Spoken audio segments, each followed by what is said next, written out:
Knowledge corner YouTube চ্যানেলে সবাইকে স্বাগত জানাই।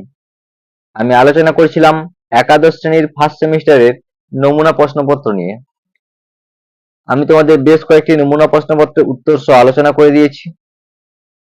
আজ আমি আলোচনা করব 20 নম্বর নমুনা প্রশ্নপত্র নিয়ে। এই নমুনা প্রশ্নপত্রগুলো তোমরা দেখলে তোমাদের যে পরীক্ষা চলছে এই পরীক্ষায় তোমরা অবশ্যই পেয়ে যাবে। তোমাদের আমি নমুনা প্রশ্নপত্র আলোচনা করছি কারণ তোমাদের সংস্কৃত পরীক্ষা অনেক পরে রয়েছে, তাই আমি এই নমুনা প্রশ্নপত্র আলোচনা করছি। তো শুরু করছি 20 নম্বর নমুনা প্রশ্নপত্রের আলোচনা। ঋষি ধৌম উপমন্যুকে কার স্তুতি করতে বলেছিলেন? অশ্বিনী কুমার দয়ের। অশ্বিনী কুমার দয় উপমন্যুকে কি খেতে দিয়েছিল? পিঠা বা পিষ্টক। অপুপ, অপুপ কি? পিঠা। অর্ক মানে আকন্দ গাছ। পিবান হৃষ্টপুষ্ট, ভেষজ, চিকিৎসক। সত্য ও মিথ্যা নির্ণয় করো। ঋষি ধৌমের দাঁতগুলি ছিল সোনার। ঋষি ধৌমের দাঁতগুলি ছিল সোনার, ভুল।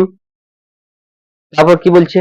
অশ্বিনী কুমার দয় উপমন্যুর গুরু ভক্তি দেখে সন্তুষ্ট হয়েছিল, ঠিক, অর্থাৎ অপশন বি। চক্ষুষ মাংস ভবিষ্যসী কার উক্তি? অশ্বিনী কুমার দয়, অর্থাৎ তুমি চক্ষু লাভ করবে।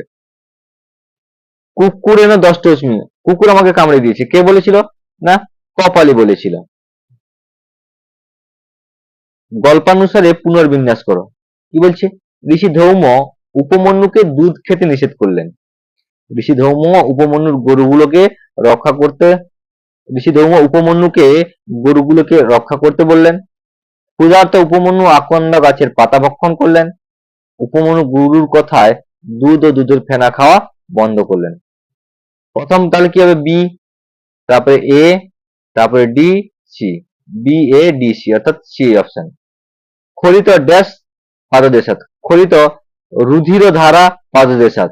এখানে যেহেতু লাইন তুলে প্রশ্ন দিয়েছে তাই এখানে রুধির দেওয়া উচিত ছিল, রুধির ধারা, কিন্তু এখানে রক্তধারা আছে, রক্তধারা হবে। বৈদ্য রোগ উপশমের জন্য কপালীকে কি খেতে বলেছিল? গাওয়া ঘি। ঝটিতি মানে কি? শীঘ্র। উত মানে অথবা, কদা মানে কখন, শনৈ মানে ধীরে। প্রদত্ত বিবৃতি ও কারণের উপর ভিত্তি করে সঠিক বিকল্পটি বেছে নাও। কপালীর পা থেকে রক্ত ঝরে পড়েছিল, এটা ঠিকই ঘটনা। কপালী কুকুরটিকে প্রহার করেছিল, তাহলে প্রহার করেছিল বলছে এটা, তাহলে এ এবং আর দুটোই সঠিক, কিন্তু আর এর যথাযথ ব্যাখ্যা নয়। বর্ষা বর্ণনম কাব্যাংশে কে বর্ষা বর্ণনা করেছেন? রামচন্দ্র লক্ষণের উদ্দেশ্যে। কখন বনভূমি বেশি শোভা পায়? বর্ষার বিকেলে। রসাকুলং ষটপদ সন্নিকাশম, এখানে ষটপদ শব্দের অর্থ কি? না ভ্রমর। জম্বুফল কি? প্রভুজ্যতে। প্রবাসীন কি বলছে? প্রবাসীন জানতি। গজেন্দ্রা মানে কি বলছে? গজেন্দ্রা নদন্তি। আর শৈলপগা বহন্তি।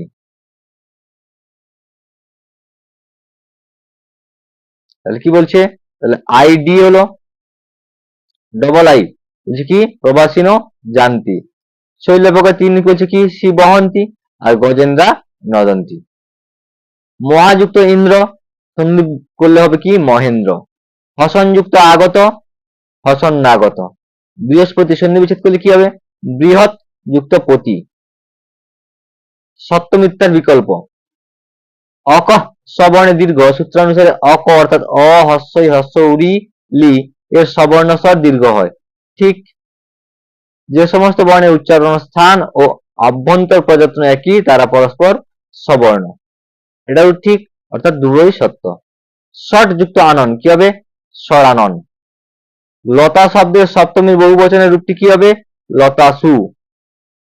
দ্বি শব্দের পুংলিঙ্গে প্রথমার এক বচনের রূপটি কি হবে? দৌ। অসমত শব্দের তৃতীয়ার এক বচনের রূপটি কি হবে? না ময়া। গচ্ছামি পদটি ব্যুৎপত্তি কি কি হবে? না গম যুক্ত লট, উত্তম পুরুষ এক বচন। কৃতবান পদটি ব্যুৎপত্তি কি হবে? না ক্রি যুক্ত তবতু পুংলিঙ্গের প্রথম আর একবচনে হবে কৃতবান। ভূ ধাতুর লিট লকারে প্রথম পুরুষের বহুবচনের রূপ কি হবে? প্রথম পুরুষের বহুবচনে কি হবে? ভবিষ্যতি, ভবিষ্যৎ, ভবিষ্যন্তি। ক্রি ধাতুর লং লকারে প্রথম পুরুষ বহুবচনের কি রূপ হবে? অকুর্বন। ঠিক ভুল? প্রপূর্বক নমযুক্ত ল্যাব প্রণম্য, এটা ঠিক। প্রপূর্বক বযুক্ত ল্যাব প্রচ্য, এটাও ঠিক। গৈযুক্ত তিন গীতি, ঠিক। স্মৃতিযুক্ত তিন স্মৃতি, অর্থাৎ দুটোই ঠিক। অধি পূর্বক বস যুক্ত লব কি হবে? অধুষ্য। মন যুক্ত তিন মতি। বেদের অপর নাম কি? শ্রুতি। বেদ কথার অর্থ কি? জ্ঞান। পানিনি কি হবে? না পানিনি হবে অষ্টাধ্যায়ী। যাস্কে নিরুক্ত, পিঙ্গলের ছন্দসূত্র, বাল্মীকির রামায়ণ। ভারতীয় জ্যামিতি বিষয়ক প্রাচীনতম গ্রন্থ কোনটি? না শুল্লসূত্র। রামায়ণ মহাকাব্যে কতগুলি শ্লোক আছে? 24,000। সত্য মিথ্যা? বাল্মীকি মুনিবর বা বাল্মীকি মুনির বাবা ছিলেন চবন ঋষি, মায়ের নাম ছিল সুকন্যা। সঠিক। তারপর কি বলছে? মূল রামায়ণে বালকাণ্ড থেকে উত্তরকাণ্ড পর্যন্ত 7টি কাণ্ড। মিথ্যা, অর্থাৎ অপশন এ। রামায়ণ অবলম্বনে ভবভূতির করুণ রসাত্মক নাটকটির নাম কি? উত্তর রামচরিত। হিতোপদেশের রচয়িতা কে? নারায়ণ শর্মা। ঐতিহ্য ও ব্রাহ্মণে গল্প সাহিত্যের নিদর্শন রূপে ব্যাসের কাহিনী আছে, সুনশ্চেপের কাহিনী আছে। তারপর দেওয়া আছে কি? রেখাচিত্র। কি হবে প্রথমে? গ্রন্থ পঞ্চতন্ত্র হিতোপদেশ কথাসাহিত সাগর। প্রত্যেকটা রয়েছে পঞ্চতন্ত্র হিতোপদেশ কথাসাহিত সাগর। তারপর কি হয়েছে? পঞ্চতন্ত্র রচয়িতা বিষ্ণু শর্মা, ঠিক। হিতোপদেশের রচয়িতা নারায়ণ শর্মা, এটাও ঠিক। কথাসাহিত সাগর রচয়িতা সোমদেব, এটাও ঠিক। পঞ্চতন্ত্রের প্রত্যেকটা ভাগকে বলা হয় তন্ত্র, ঠিক। এর প্রত্যেকটি ভাগকে বলা হয় অধ্যায়, ঠিক আছে। এর প্রত্যেকটি ভাগকে বলা হয় লম্ব, অর্থাৎ অপশন এ। এই হলো তোমাদের 20 নম্বর নমুনা প্রশ্নপত্রের উত্তর সহ আলোচনা। প্রত্যেকে আশা করি এই আলোচনাটা বুঝতে পেরেছো। বুঝতে পেরে থাকলে লাইক, কমেন্ট এবং শেয়ার করে দিও। চ্যানেলে নতুন হলে সাবস্ক্রাইব করে দিও। তোমরা এই মডেল প্রশ্নগুলো দেখে গেলেই পরীক্ষা এখান থেকেই অবশ্যই কমন পেয়ে যাবে। তো পরবর্তী দিন আমি তোমাদের 21 নম্বর মডেল প্রশ্নপত্র নিয়ে আলোচনা করছি।